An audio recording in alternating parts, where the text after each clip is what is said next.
It was supposed to be another easy afternoon at the Kelly Clarkson show. Laughter, applause, and the kind of cozy talk show energy viewers sip their coffee to. But that day, something was different. What began as cheerful small talk between two Hollywood icons would soon spiral into one of television's most jaw-dropping confrontations. And no one, not even Kelly herself, saw it coming. The audience was buzzing before the cameras even rolled. The set glowed in pastel lights, the band played its usual upbeat tune, and Kelly walked out in a sunflower yellow dress that matched her effortless charm. She waved, grinned, and threw her arms open. "We've got an amazing show for you today," she said, her voice soaked in excitement. "Someone I've admired for years. She's back, she's brilliant, and she's here." The crowd roared. Then came Cameron Diaz, radiant in cream-colored blazer and jeans, striding out to thunderous applause. The cameras caught her smile, dazzling yet tight. Just for a second her expression flickered, like a storm cloud crossing the sun. They hugged, the band faded out, and both women took their seats. Kelly leaned forward, her trademark warmth filling the air. "Cameron, it is so good to see you. You look incredible. How's life treating you?" Cameron smiled, polite but distant. "Good," she said simply, crossing one leg over the other. "Everyone's thrilled you're back." Kelly continued, brushing past the cool tone. "You took some time off to focus on family. And now you're returning to acting. That must feel amazing." There it was, the spark that would ignite the fire. Cameron's eyes narrowed just slightly. "That's a bit of a simplification, don't you think?" Kelly blinked, caught off guard. "Oh, I just meant that I quit Hollywood to be a mom?" Cameron interrupted, her voice calm but sharp. "Funny how that's the assumption every time a woman steps away for a minute." The laughter that had followed Kelly's intro died instantly. The studio's warmth shifted to ice. The camera operators exchanged glances. Kelly's practiced smile faltered, then returned. A little forced this time. "Oh, no, that's not what I meant at all," she said quickly, tone defensive but still polite. "I think it's beautiful when anyone focuses on what matters." "Except you wouldn't say that to a man," Cameron shot back. A hush swept the room. Someone in the back actually gasped. Kelly's eyes widened, and suddenly the world's friendliest talk show didn't feel so friendly anymore. Kelly's smile held steady, the kind every TV host masters through years of live cameras and unpredictable guests. But behind that bright expression, something in her posture shifted. Her shoulders stiffened, her breath quickened. "I didn't mean anything negative, Cameron," she said carefully. "You've always been open about taking a step back. I just wanted to celebrate that choice." Cameron tilted her head, her tone cool as glass. "It's interesting, though, isn't it? When a man takes time off, people call it a creative hiatus or a business venture. When a woman does it, it's because she's tending to her family. I didn't retire into motherhood, Kelly. I just stopped playing the game for a while." The audience went still. You could almost hear the air conditioner hum. Kelly blinked twice, once for composure, once for control. "Cameron, I think maybe," she began. But Cameron leaned forward, voice cutting through the silence. "Do you? Because it sounds a lot like you're framing me by my family status. That's exactly how the industry keeps women in little boxes." The friendly rhythm of a daytime chat had vanished. Every word now felt like a chess move. Kelly's voice trembled just slightly as she tried to steer the ship back on course. "I get what you're saying," she replied, tone soft but firm. "And I completely agree. Women shouldn't be defined by one choice. I'm a mom too, so trust me." "Do you?" Cameron interjected again, sharper this time. "Because if you did, you wouldn't lead with that question." For the first time, Kelly's expression cracked. The studio audience, unsure if this was real or scripted, started whispering. A producer just off camera waved nervously, mouthing "cut to commercial," but Kelly ignored it. Her show had never gone off the rails. Not like this. But something in her decided to stand her ground. "Cameron," she said, voice lower now, almost trembling. "You've been in this industry for decades. You know, interviews are about context. We talk about life, family, career, whatever people are curious about. It wasn't meant as an insult." Cameron crossed her arms, eyes unblinking. And that's the problem. You think context excuses everything. You think, because you're nice, it can't be harmful. But niceness isn't the same as awareness, the audience murmured. Someone whispered, "Oh my God," under their breath. Kelly exhaled, her hands gripping the armrests. "I invited you here because I admire you. You've inspired millions. But I won't sit here and be accused of something I didn't do.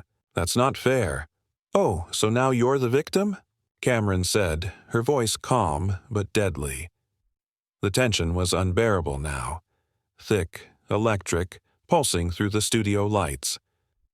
Kelly smiled again, but it wasn't the sunny one people were used to. This one was brittle. "No, Cameron," she said softly. "Just someone who refuses to be publicly humiliated on her own stage." The audience didn't move, not even a cough. The bright set, once glowing with laughter, now looked like the stage for a standoff. And the worst part, they were still live. If this had been a movie scene, someone would have yelled, "Cut!" long ago. But there were no retakes here. This was live, raw, and burning hotter by the second. Kelly's producer stood off stage, wide-eyed, headset buzzing with frantic whispers. Should they go to commercial? Kill the feed? But Kelly wasn't giving the signal. She was holding her ground like someone defending her own living room. "Cameron," she began, voice trembling but determined, "I think you're misunderstanding me. I wasn't implying anything negative. I respect you deeply." "Then listen instead of defending," Cameron said, the words slicing through the studio's silence. Her tone wasn't yelling, that made it worse. It was calm, deliberate, like a surgeon dismantling something piece by piece. Kelly blinked, caught between disbelief and restraint. "I am listening," she replied, the edges of her voice sharper now. "But this feels like an ambush." A collective murmur rolled through the audience. The show's usual rhythm of laughter and applause had evaporated, replaced by tension so thick it hummed in the lights. Cameron sat back, crossing her legs. "Maybe that's what real conversation sounds like when you're not in control of it," she said. The smile that Kelly tried to wear shattered. "I've had thousands of conversations on this show," she said evenly. "No one's ever accused me of being manipulative." Cameron gave a small shrug. "There's a first for everything." That's when the audience gasped. Kelly's face flushed, the kind of red that isn't from anger alone, but embarrassment, betrayal, the shock of watching your safe world collapse in front of strangers. "Wow," Kelly said quietly, her southern lilt fading into something colder. "You really came here to fight, didn't you?" "I came here to talk," Cameron replied. "But maybe that's not what this place is built for." Behind the cameras, a stagehand mouthed, "Wrap it up." Another whispered, "She's going off script." Kelly looked straight into Cameron's eyes. No host mask now, just a person standing in the ruins of what was supposed to be an easy interview. "If you have a point, make it," she said flatly. "Because right now, it just feels like cruelty pretending to be courage." And there it was, the first tear in Kelly's voice. Not weakness, wounded pride. Cameron leaned in, voice quiet but deadly clear. Maybe that's what change sounds like. Cruel to the ones who've never had to face it. For the first time, Kelly didn't reply. She just stared at her guest, realizing the moment had spun far beyond control. Somewhere, a producer whispered, "We're live." Keep rolling, and so they did. 2 women, 1 stage, no smiles left to hide behind. Every camera in the studio seemed to lean in, hungry for the next spark. The control room whispered frantic commands, none of which reached Kelly or Cameron. They were locked in now. Cameron's posture was relaxed, almost unnervingly so. She wasn't shouting. She didn't need to. Every calm word she spoke cut deeper than anger ever could. "You know what's funny, Kelly?" she said, voice level but eyes sharp. "You talk about women supporting women, but the first thing you did was bring up my family, as if that's the only thing people remember me for. Not my work, not my choices, just motherhood." Kelly's fingers twitched against her cue cards. "That's not fair," she said, forcing a laugh that didn't sound like one. "I wasn't reducing you. I was celebrating you. There's a difference. Is there? Cameron asked. Because to me, it sounded like you were simplifying my entire life into a Hallmark card. The audience didn't know what to do. Clap, laugh, gasp. They chose silence. The show's cheery energy had vanished, replaced with a tension that even the spotlights seemed to avoid. Kelly inhaled slowly, trying to reclaim her rhythm. Look, she said softly, I get it. You're passionate. You've got a perspective. But I've built this show on kindness, on real conversations. I would never be part of the problem? Cameron cut in. Kelly froze mid-sentence. Her voice, when it came, was barely above a whisper. That's not what I was going to say. Cameron leaned back, crossing her arms. Then what were you going to say? Behind the scenes, a production assistant mouthed commercial break again, desperate. But Kelly didn't move. Maybe she wanted to prove something. Maybe she just couldn't let it end like this. I invited you here, Kelly said, her tone trembling on the edge between calm and anger. Because I admire you. But if you came here to make me the villain, that's on you, not me. Cameron's expression didn't change, but something in her eyes darkened. You think I want you to be the villain? She said quietly. I think you already decided who's the hero. It was the kind of line that would be replayed endlessly across social media. Short, sharp, devastating. For a second, no one breathed. Then Kelly leaned forward, her own voice turning cold. I think we're done pretending this is an interview, she said. You clearly came here with an agenda. Cameron's lips curved into a smile that wasn't really a smile. Maybe my agenda is honesty. Maybe that's what this show has been missing. A nervous laugh broke from the audience, someone trying to break the tension. It didn't work. Kelly's next words were quiet but final. Or maybe what's been missing, she said, is respect. The band didn't play. The applause sign didn't light up. And the only sound left was the heartbeat of 1,000 people watching live, realizing they were witnessing something they'd talk about for years. You could almost hear the camera lenses refocusing. The tension had turned cinematic. No one in that room was breathing normally anymore. Kelly sat forward, her voice soft but trembling with a quiet rage. Cameron, I've built this show on respect. Every guest who walks in here is treated like family. But this, she motioned between them. This feels like a setup. Cameron's tone didn't waver. Maybe it's not a setup. Maybe it's a mirror. You just don't like what it's showing you. That one landed. You could feel it. The audience shifted uncomfortably, whispering. Even the band in the corner looked frozen mid-note. Kelly exhaled, her jaw tightening. You don't get to come here and lecture me on feminism when all I've ever done is uplift women. I've been through more judgment than you can imagine, and the last thing I need is you turning that into some viral crusade. Then maybe stop giving people reasons to question your intentions, Cameron replied evenly. The words echoed in the room like a door slam. For a long, unbearable pause, neither woman spoke. Kelly's hands clenched on the armrests, her knuckles white. When she finally spoke, her tone was low, the kind that meant she was holding herself together by threads. I've tried to stay calm, she said. I've tried to keep this civil. But you're attacking me, live, in front of my team, my audience, and millions of people who trust this show. That's not courage, Cameron. That's cruelty. Cameron didn't flinch. Truth feels cruel when you've built comfort out of illusion. A collective gasp rippled through the audience. Kelly stood up suddenly, the chair scraping loudly against the floor. You know what? No, I'm not doing this. The crowd froze. Even Cameron seemed momentarily surprised by the sudden movement. Kelly's face had gone pale, but her voice carried that mix of heartbreak and defiance that only live television can capture. I've given you this platform out of respect, she continued, pointing slightly toward Cameron. You could have used it to talk about your projects, your work, anything positive. But instead, you turned it into a personal attack. On me. On everyone who works hard behind these cameras to make people feel something good for an hour. Cameron stood too, calm, unshaken. Maybe people don't need good, Kelly. Maybe they need real. Kelly's voice dropped, but the words hit harder than a shout. Then be real somewhere else. The studio was still.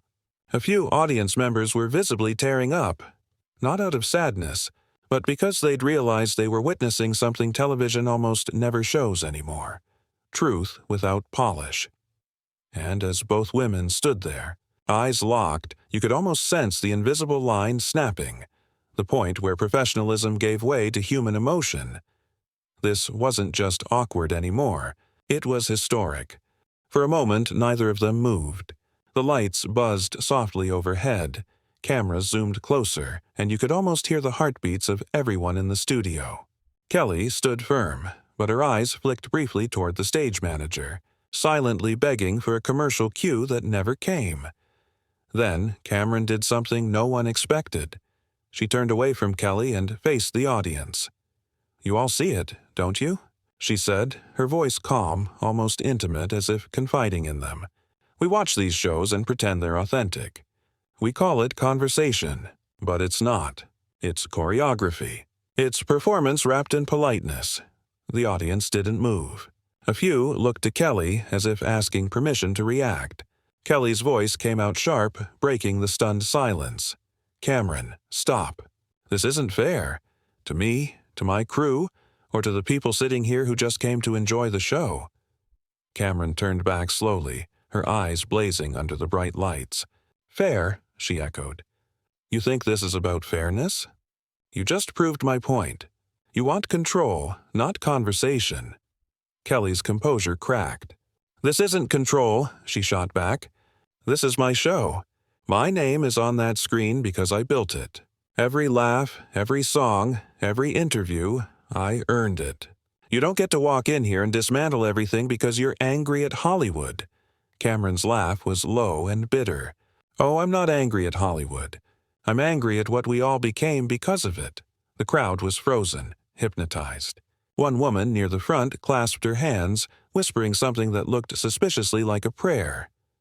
Kelly took a slow breath, trying to steady her voice. "I didn't do anything to you," she said quietly. "You're fighting a ghost, and I'm just the one sitting in the chair." Cameron's expression softened, for a heartbeat, then hardened again. "You represent the system, Kelly. The smiling face that sells comfort while hiding the truth. And today, I'm done pretending." The sound guy mouthed something to a camera operator. "Are we still rolling?" The red light confirmed it. They were. Kelly's tone turned cold now. "You need to stop, Cameron." "Why?" Cameron asked, stepping closer. "Because I'm saying the quiet part out loud? Because I'm telling your audience that all of this," she gestured around the studio, "is scripted compassion." Kelly's voice trembled as she spoke, a mix of anger and disbelief. "You came here to talk about your new movie. Instead, you've insulted my crew, my show, and everyone watching. You don't get to burn the house down and call it honesty."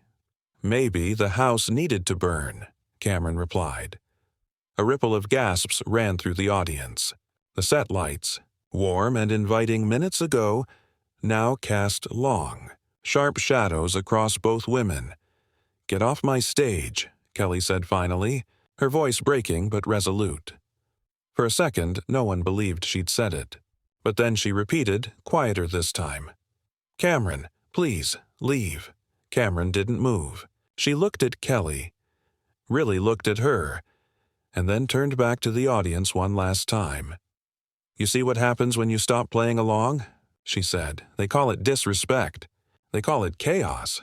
But sometimes, chaos is the only truth left." And with that, she set the entire internet on fire.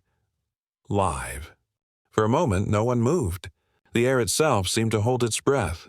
Then, as if remembering they were still on live television, a producer darted from behind the camera toward the stage. "Cameron," he said softly, "we need to step off, please." Cameron didn't look at him. Her eyes stayed locked on Kelly's, steady, unyielding. "You really want to end it like this?" she asked, almost whispering, but every microphone caught it. Kelly's voice was low now, drained of its earlier energy. "You made that decision when you turned this into a stage for your anger." "I turned it into truth," Cameron replied. The audience was split, half visibly uncomfortable, half frozen in fascination. A few phones had come out despite the strict no filming rule. Security moved quietly toward the aisles. Kelly finally stepped back, signaling to her producer. "Marcus," she said, voice trembling but resolute, "please escort Miss Diaz out." It was the kind of calm that comes right before a storm breaks again. Cameron gave a short laugh, not cruel, but heavy, exhausted. "You see?" she said to the crowd. "That's how power protects itself." Someone in the audience shouted, "Just stop!" But it only deepened the silence that followed. Marcus approached slowly, palms raised as though nearing a wild animal. "Cameron, please," he murmured. "Let's just step backstage." Cameron's shoulders sagged slightly. The defiance that had carried her through the exchange seemed to flicker out. For the first time, she looked tired. Human. "Fine," she said, her voice almost breaking. "But at least they got something real today." She turned toward the audience one last time, her eyes scanning the rows of stunned faces. "Don't let anyone tell you what authenticity looks like," she said softly. "You'll know it when it makes you uncomfortable." Then she walked off stage. No wave, no goodbye. Just the echo of her heels fading into the wings. Kelly didn't move. For several seconds she stood in silence, her hand gripping the edge of her chair. The audience waited, unsure whether to clap, cry, or leave. Then Kelly exhaled slowly and turned to them, her voice barely steady. "Well," she said, forcing a thin smile, "that was unexpected." A weak ripple of laughter broke out, mostly from nerves. Kelly continued, eyes glistening but strong. "I want to be honest with you all," she said, stepping closer to the edge of the stage. "That wasn't how today was supposed to go. I don't even know what that was." Her voice cracked on the last word, but she didn't stop. "I try to make this show a safe space, for joy, for kindness, for truth. But sometimes truth walks in like a storm, and you don't get to prepare for it." The audience started to applaud, slowly at first, then growing louder. It wasn't the usual applause sign-driven reaction. It was empathy, support. Kelly nodded faintly, her voice soft. "We're going to take a quick break," she said. "And when we come back, we'll find our way back to light." "Deal." The crowd cheered now, clapping harder. The screen faded to black. The commercial cue finally rolled, and somewhere backstage, Cameron sat alone, head in her hands, realizing the storm she'd started was already sweeping across every screen in America. When the show came back from commercial, the air still crackled with leftover tension. Even the lights seemed dimmer, as though the set itself was recovering from shock. Kelly sat at her desk, her cue cards gone, her hands clasped together. There was no teleprompter, no practiced smile. She looked straight into the camera, and into every living room across America. "Well," she said softly, almost laughing at the absurdity of it all, "that wasn't exactly how I thought today would go." The audience gave a cautious chuckle. Not laughter. Exactly, but a human exhale after holding their breath for too long. Kelly nodded, acknowledging it. "You all saw it. That was real. Maybe too real. I want to say something before we move on." Her voice was steady now, low and personal. "What happened before the break, it hurt. It shocked me. But it also reminded me of something I tell my guests all the time. Conversations aren't always comfortable. And sometimes they're supposed to make us think." The crowd was silent, hanging on every word. "I started this show because I believe kindness and honesty can exist in the same space," Kelly continued. "But today I learned that maybe honesty doesn't always look kind in the moment, and maybe that's okay, as long as we grow from it." A few people in the front row nodded, visibly emotional. Kelly's eyes flicked briefly toward the empty guest chair. "I have nothing against Cameron. She's talented, smart, and clearly passionate. Maybe she just needed to say something out loud that's been building for a long time. And even if I didn't like how she said it, I can respect that she said it." Applause started to ripple through the crowd. Tentative, then stronger. Kelly smiled faintly, brushing a tear away with one hand. "But here's the other truth," she added, her tone sharpening. "Respect works both ways. Calling someone out doesn't give you permission to tear them down. I'll always welcome real conversations, but not at the cost of human decency. The room erupted this time. Genuine applause. No cue lights needed. Kelly took a breath, her shoulders relaxing as if a weight had finally lifted. You know, when I was younger, my mom told me something I never forgot. You don't have to fight fire with fire. Sometimes you just let people see the smoke and walk away.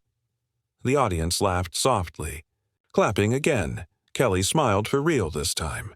We're going to move on, sing a little, and bring back some light. Because that's what this show's about. Finding our way through the mess and back to the music. She gestured to the band, who struck the first tentative chords of a song. The camera zoomed out as her voice filled the studio. Shaky at first, then steady, then soaring. And somewhere backstage, a lone figure, Cameron, paused just long enough to listen before walking out of the building and into the swarm of paparazzi waiting outside. By the time the credits rolled, the internet had already exploded. Clips were trending, hashtags were born, and every headline screamed some variation of the same thing. Cameron Diaz walks out on Kelly Clarkson, live on air. But for those who had watched every second, the story was never just about two celebrities clashing. It was about ego and empathy, fame and fragility, and the impossible balance between truth and kindness.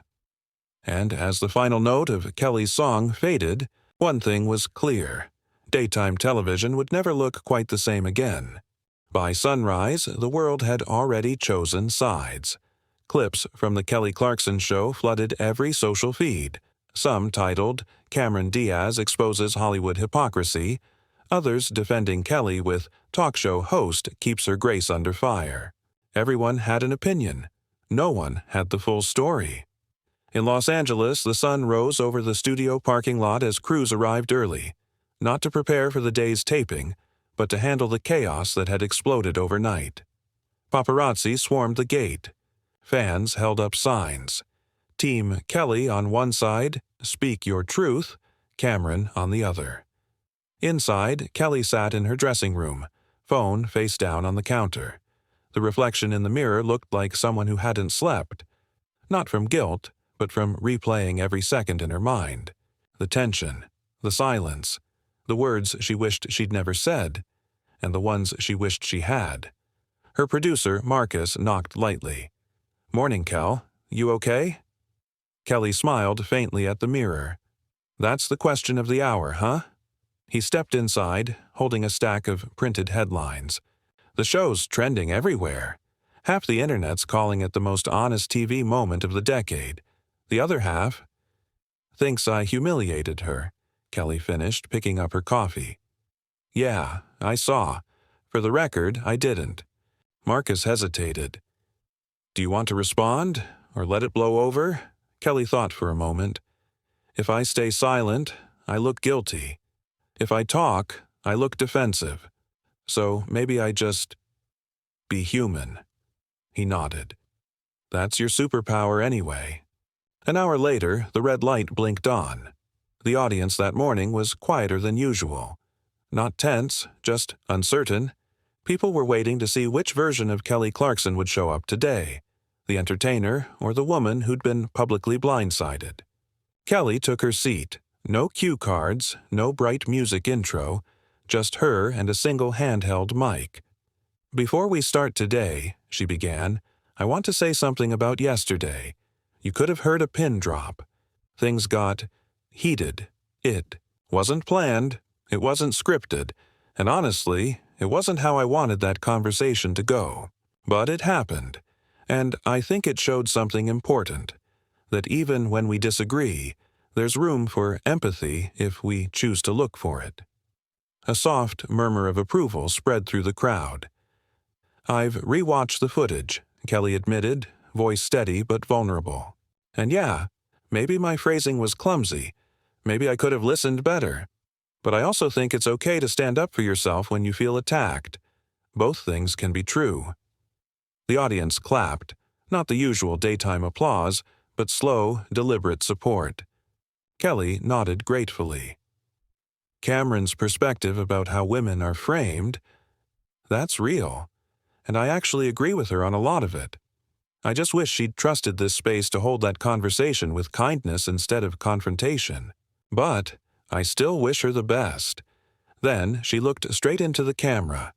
No smile, just sincerity. If yesterday made you uncomfortable, maybe that's good.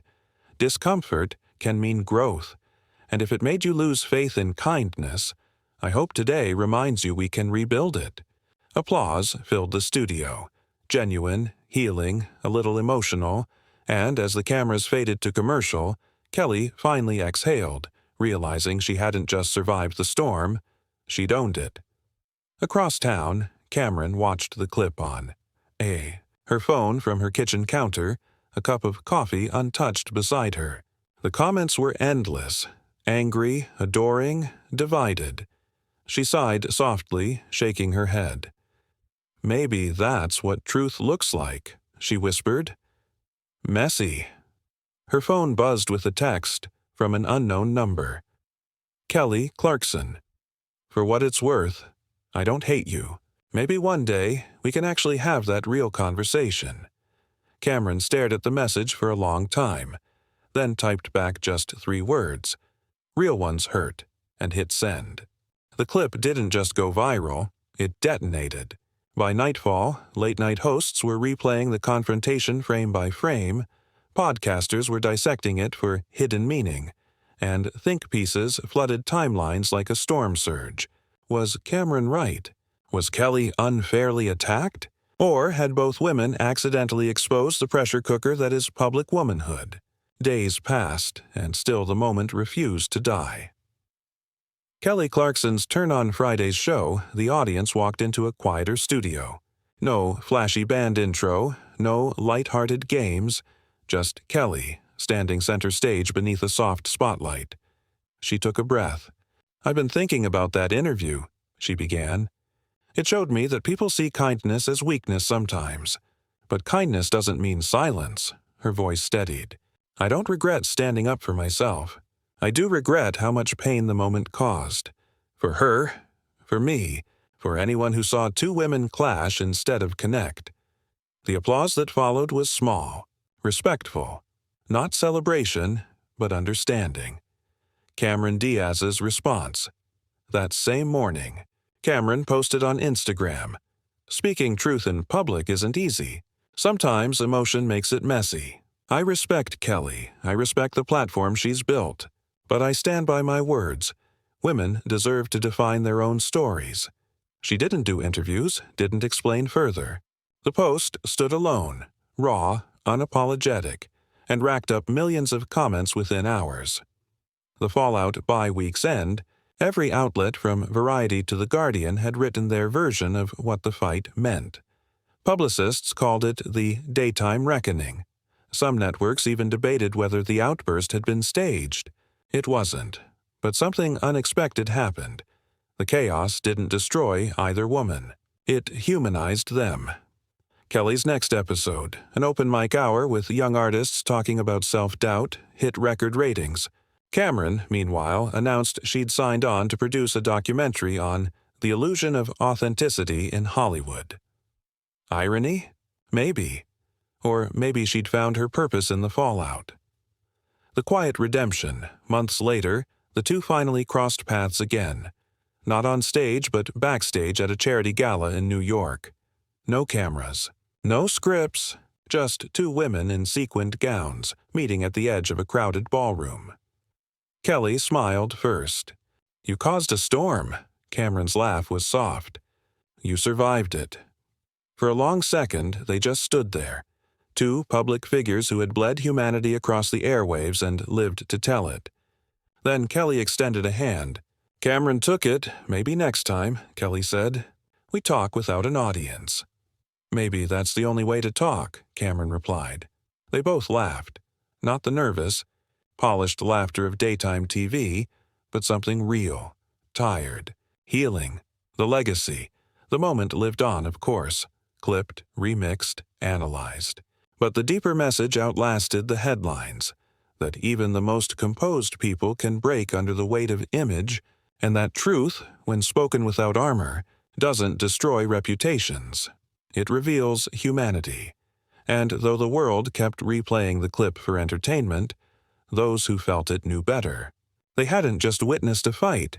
They'd seen two women stop performing, if only for a few unfiltered minutes, and remind the world what honesty actually looks like.